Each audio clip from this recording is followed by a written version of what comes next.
de Pierre et d'Os de Bérengère Cournu aux éditions Le Tripode, 2019.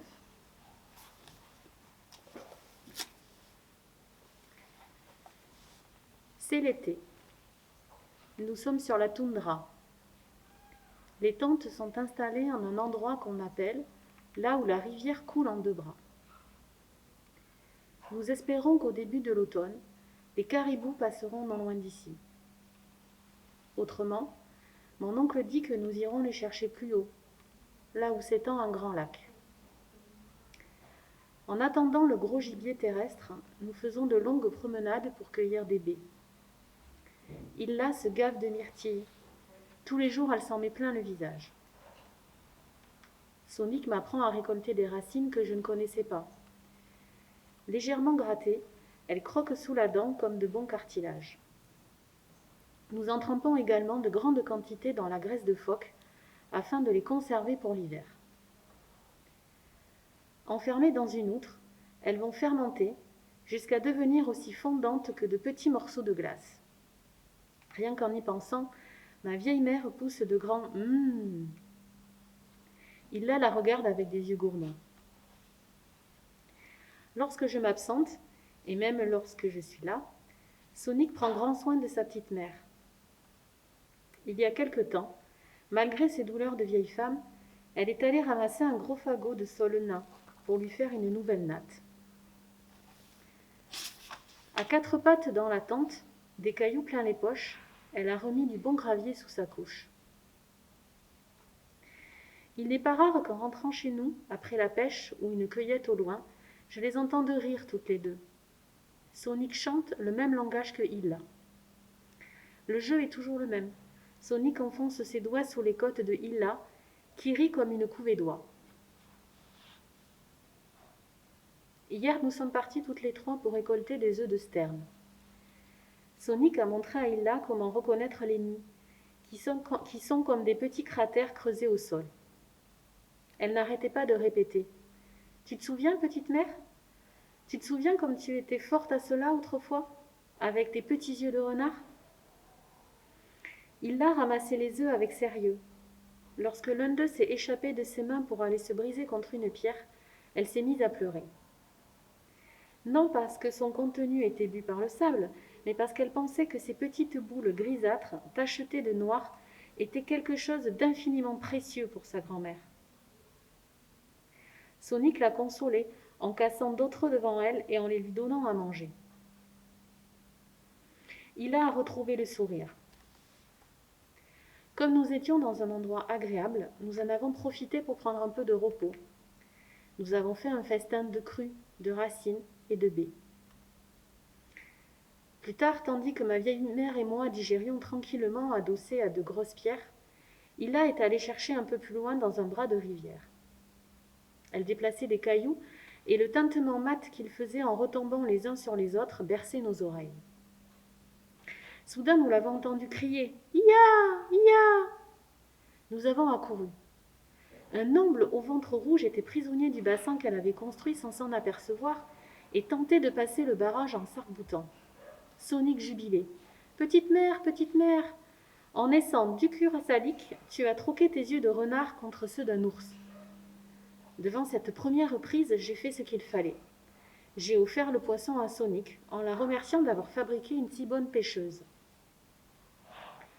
Ensuite, nous avons pris le chemin du retour vers le camp, lentement, car Illa était fatiguée. J'ai même dû la porter un moment dans l'amoti. Les pierres entre lesquelles nous marchions étaient chauffées par le soleil.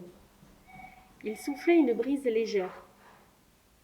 La plupart des fleurs autour de nous étaient fanées, mais il flottait encore dans l'air une odeur sucrée. Le soleil de fin de journée allongeait considérablement nos ombres sur l'herbe rase. En haut des buttes, nous avions devant nous des êtres mesurant 3 ou 4 fois notre taille. Ma fille paraissait être une personne immense, accompagnée de 2 géantes, ce qui l'amusait énormément. L'automne est arrivé. Nous avons dû remonter jusqu'au lac pour croiser la route des caribous. Mais la chasse a été bonne. Certains jours, les troupeaux étaient aussi denses qu'une nuée de moustiques. les hommes sur leur kayak et nous autres sur la rive, nous avons tué assez de bêtes pour bien commencer l'hiver. Avec les peaux qui me reviennent, Sonic a de quoi nous coudre une veste et un pantalon chacune. Refaire aussi nos bottes usées. Ma petite mère est vieille, mais elle est vaillante. Dès que nous aurons regagné la côte, elle m'aidera à couvrir mon kayak d'une nouvelle peau. Elle dit que je mérite d'avoir une bonne embarcation pour accompagner les meilleurs chasseurs de notre groupe. De son côté, Pukajak attend que je lui ramène une fourrure de renard arctique afin de finir une petite tenue de fête pour Illa. Malgré toutes ces bonnes choses, je ne suis pas en paix. L'automne et la disparition progressive du soleil alourdissent mon cœur un peu plus chaque jour. Ce matin, nous avons levé le camp pour regagner la mer. En affalant la tente, mon angoisse est toujours la même. Vais-je trouver là un toupilac menaçant ma vie ou celle de Illa ? En lançant un jour un esprit maléfique aux trousses de toute Kularak, le vieux n'a pas seulement tué son fils, il a empoisonné mon existence. J'inspecte tous les pans de peau et je soulève chaque pierre plusieurs fois. Sonic me regarde faire. Ma fille a-t-elle perdu quelque chose ? Je lève vers elle des yeux piteux. On ne parle jamais de ces choses-là, mais elle sait certainement ce qui est arrivé au père de la petite Illa. Devant mon mutisme, Sonic finit par dire « Ne t'inquiète pas, nous allons coudre des plumes à la combinaison de ta fille. » Grâce à son nom, elle connaît les couloirs du temps et le sens du vent. Si quelqu'un cherche à lui faire du mal, elle pourra se sauver comme un oiseau qui prend les courants ascendants. En chemin vers la côte, Sonic demande à mon oncle d'attraper un corbeau qui nous suit depuis longtemps et de le lui donner vivant. Tandis que nous en profitons pour nous arrêter manger, ma vieille mère reste à l'écart près d'un tas de pierres. Je la regarde du coin de l'œil. Elle chante une formule à l'oiseau et lui tord le cou. Elle le dépose ensuite sur le tas de pierres et saute longtemps d'un pied sur l'autre. Enfin, elle lui arrache les ailes et le déplume.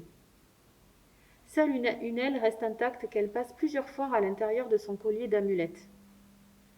Au moment de repartir, le corbeau est laissé là, à l'exception de l'aile que Sonic a soigneusement enfouie dans sa poche.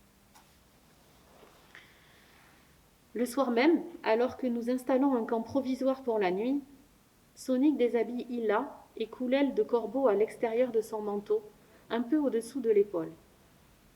Les autres enfants du camp se mettent à tourner en rond autour d'elle en poussant des croassements. Sonic tourne avec eux en croassant légèrement. Elle a également l'air de jouer, mais en montrant du respect à Illa. Elle transforme leur moquerie en marque de déférence.